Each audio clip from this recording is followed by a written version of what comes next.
Halo Sobat Investor, hari ini kita akan membahas sosok legendaris pasar modal Indonesia yang mungkin sudah tidak asing lagi di telinga kalian.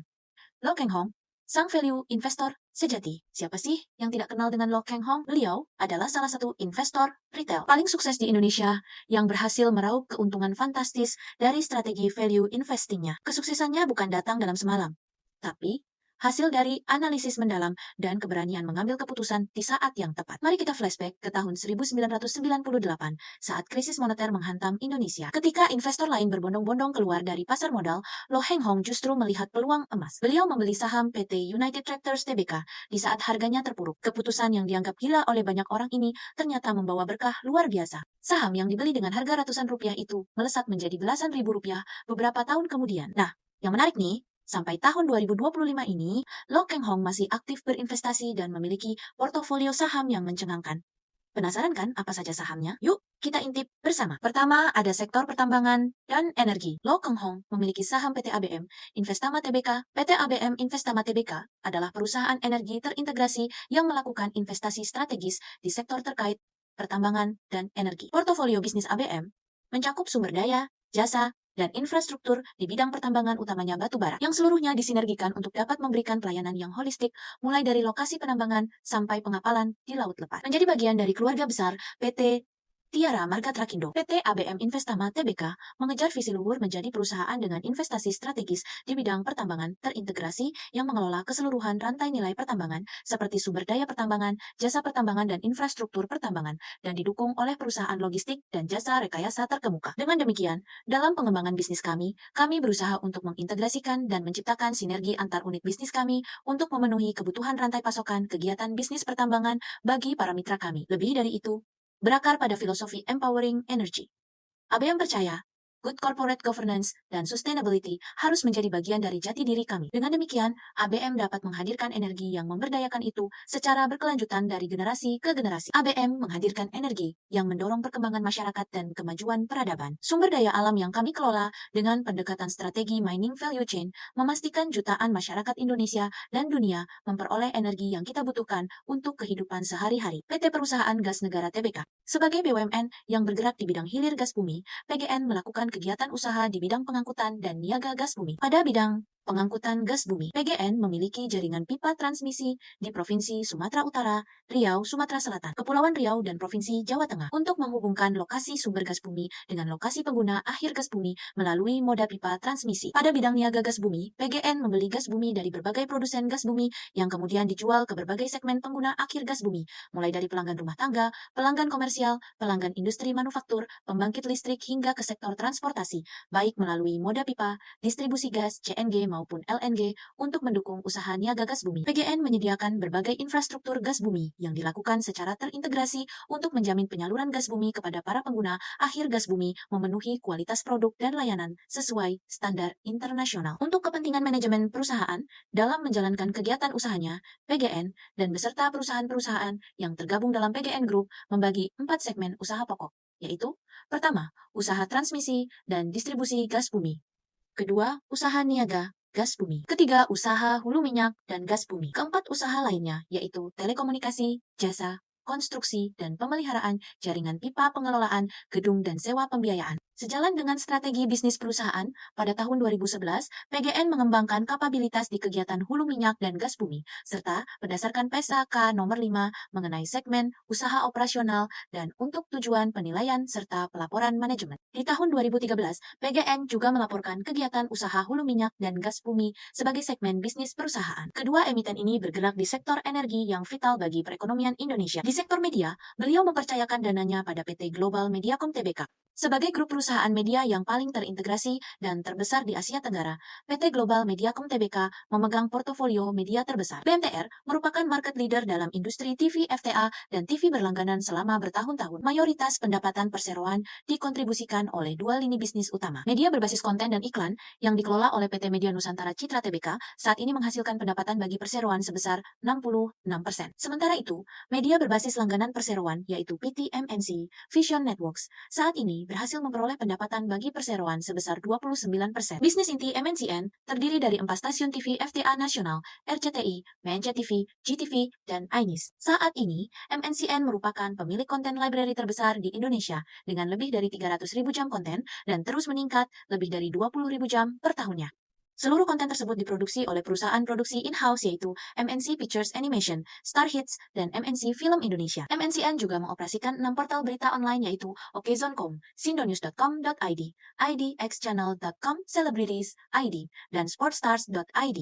MNCN juga mengembangkan media digital bisnis melalui platform RCTI Plus, multi-channel network di YouTube, Facebook, TikTok, situs video sharing metube.id. Bisnis inti IPTV terdiri dari TV kabel berlangganan DTH pasca bayar dan prabayar yang merupakan pemimpin bisnis TV kabel berlangganan di Indonesia dengan market share lebih dari 90%.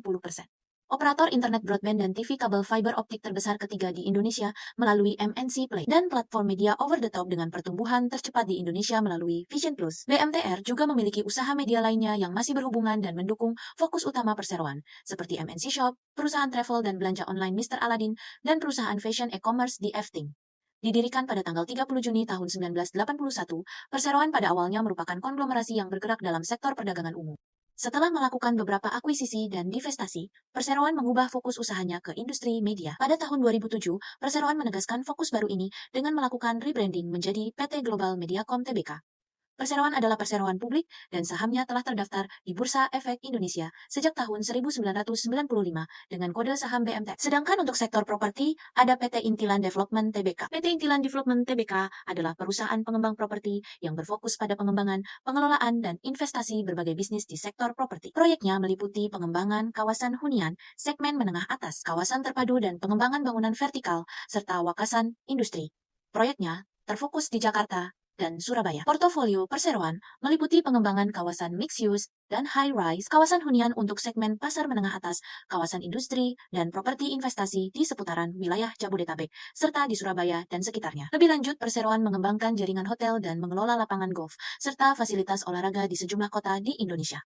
Jangan lupakan juga PT Gajah Tunggal Tbk yang merupakan produsen ban terkemuka. PT Gajah Tunggal Tbk adalah perusahaan produsen ban terintegrasi terbesar di Asia Tenggara yang didirikan pada tahun ke-1951. Perusahaan ini memproduksi dan menjual berbagai jenis ban untuk mobil penumpang, SUV, mobil niaga, off-road, industri, dan sepeda motor, serta produk terkait seperti karet sintetis, ban dalam, dan lainnya. Yang paling menarik, Lo Keng Hong ternyata sangat optimis dengan sektor perbankan Indonesia. Ini terbukti dari kepemilikannya di 5 bank besar, PT Bank Rakyat Indonesia Tbk. Bank Rakyat Indonesia adalah sebuah bank milik pemerintah yang terbesar dan tersebar di Indonesia. BRI didirikan pada tanggal 16 Desember tahun 1895 oleh Raden Bey Arya Wirjaatmaja di Purwokerto, Jawa Tengah. BRI juga dikenal sebagai bank yang fokus pada perbankan mikro dan telah memainkan peran penting dalam menggerakkan perekonomian nasional. Perusahaan menyediakan produk dan jasa keuangan yang lengkap, mulai dari layanan perbankan konvensional maupun syariah, asuransi, dan multifinance untuk mencapai aspirasi sebagai penyedia jasa keuangan terintegrasi. Fokus usaha perusahaan berada pada segmen usaha mikro, kecil dan menengah, serta menjadi pelopor microfinance di Indonesia. PT Bank OCBC NISP Tbk. PT Bank OCBC NISP Tbk merupakan perusahaan yang bergerak dalam sektor perbankan. Perusahaan ini beroperasi dengan nama Bank OCBC. Perusahaan ini juga menawarkan layanan perbankan syariah. Jaringannya terdiri dari cabang di berbagai wilayah Indonesia seperti Bali, Balikpapan, Bandung, Banjarbaru, Banjarmasin, Tangerang, Batam, Bekasi, Binjai, Bitung, Bogor, Ciamis, Cianjur, Cikarang, Cimahi, Cirebon, Deli Serdang, Depok, Gresik, Jambi, Surabaya, Kediri, Kendari, Bandar Lampung, Madiun, Magelang, Makassar, Manado, Medan, Mataram, Palu, Pangkal Pinang, Pekanbaru, Pontianak, Semarang, dan Surabaya. PT Bank Mandiri Tbk. Bank Mandiri Tbk adalah perusahaan yang bergerak di bidang perbankan dengan nama Bank Mandiri. Produknya meliputi tabungan, giro, dan deposito tetap. Perusahaan juga menawarkan berbagai pinjaman, seperti pinjaman rumah, pinjaman modal kerja, dan pinjaman investasi. Selain perbankan konvensional, Bank Syariah juga menawarkan layanan perbankan syariah melalui anak usahanya,